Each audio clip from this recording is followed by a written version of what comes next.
ಈಗ ನಾವು creative thinking ಬಗ್ಗೆ ನೋಡೋದಾದ್ರೆ, ಈ ಕ್ರಿಯೇಟಿವ್ ಥಿಂಕಿಂಗ್ ಅಂತಂದ್ರೆ ವಿಭಿನ್ನವಾಗಿ ಯೋಚನೆ ಮಾಡೋಂಥದ್ದು. ವಿಭಿನ್ನವಾಗಿ ಯೋಚನೆ ಮಾಡೋದಂದ್ರೆ ಹೊಸದಾಗಿ ಐಡಿಯಾಸ್ನ ಜನರೇಟ್ ಮಾಡೋಂಥದ್ದು. ಆದರೆ ಅದು ಒರಿಜಿನಾಲಿಟಿ ಇರಬೇಕು. ಒರಿಜಿನಾಲಿಟಿ ಇಲ್ಲ ಅಂತಂದರೆ ಅದು ಕ್ರಿಯೇಟಿವಿಟಿ ಆಗೋದೇ ಇಲ್ಲ ಅದು. ಸೊ ಈ ಐಡಿಯಾಸ್ನ ಜನರೇಟ್ ಮಾಡೋದ್ರ ಜೊತೆಗೆ ಇನೋವೇಟಿವ್ ಆಗಿ ಸೊಲ್ಯೂಷನ್ಸ್ನ ಕಂಡುಹಿಡ್ಕೊಳ್ಳೋದು ಅಥವಾ ಪ್ರಾಬ್ಲಮ್ನ ಸಾಲ್ವ್ ಮಾಡೋಂಥದ್ದು. ಆದರೆ ಇದು ವಾಸ್ತವದಲ್ಲಿ ಇರಬೇಕು. ವಾಸ್ತವದಲ್ಲಿಲ್ಲ ಅಂತಂದರೆ ಅದು ಕನಸಿನ ಲೋಕತಾನೆ ಹೊಂಟೋಗ್ಬಿಡುತ್ತೆ.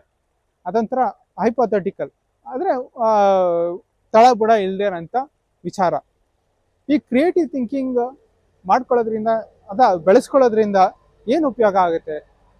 ಮೇಜರ್ ಆಗಿ ನಮ್ಮೆಲ್ಲ ಪ್ರಾಬ್ಲಮ್ಗಳಿಗೂ ಸೊಲ್ಯೂಷನ್ ಸಿಗ್ತಾ ಹೋಗುತ್ತೆ.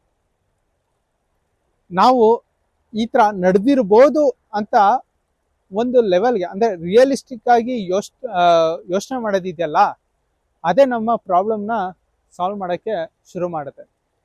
ಇದನ್ನು ಹೇಗೆ ಬೆಳೆಸ್ಕೊಳ್ಳೋದು?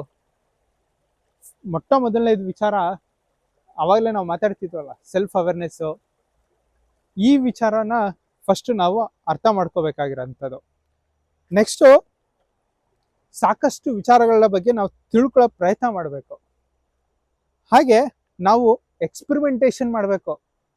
ಈಗ ನಮ್ಮ ಈಗಿನ ಮಕ್ಳುಗಳಿಗಾಗಲಿ ಅಥವಾ ಈಗಿನ ಜನಕ್ಕಾಗಲಿ ದೊಡ್ಡ ಸಮಸ್ಯೆ ಏನಂತಂದರೆ ಎಕ್ಸ್ಪರಿಮೆಂಟೇಷನ್ ಮಾಡೋದಿಲ್ಲ. ಎಕ್ಸ್ಪರಿಮೆಂಟೇಷನ್ ಮಾಡಲಿಲ್ಲ ಅಂತಂದರೆ ಅದು ವರ್ಕ್ ಆಗುತ್ತೋ ಇಲ್ಲೋ ಅಂತ ಹೆಂಗೆ ಗೊತ್ತಾಗುತ್ತೆ? ನಮ್ಮ ಟೆಲಿಫೋನ್ ಕಂಡುಹಿಡಿದ ಗ್ರಹಾಮ್ ಬೆಲ್, ಅವನು ಕಂಡುಹಿಡಿಯಬೇಕಾದ್ರೆ ಎಲ್ಲರೂ ಅವನು ಒಂಥರ ಹುಚ್ಚಿನ ಥರನೇ ಯೋಚನೆ ಮಾಡ್ತಿದ್ರು.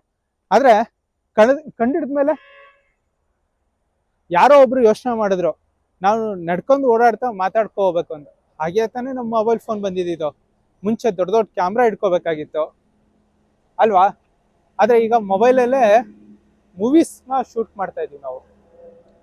ಸೊ ಕ್ರಿಯೇಟಿವ್ ಥಿಂಕಿಂಗ್ ಅಂತಂದರೆ ವಿಭಿನ್ನವಾಗಿ ಯೋಚನೆ ಮಾಡೋದೇ ಮುಖ್ಯವಾದಂಥ ಅಂಶ.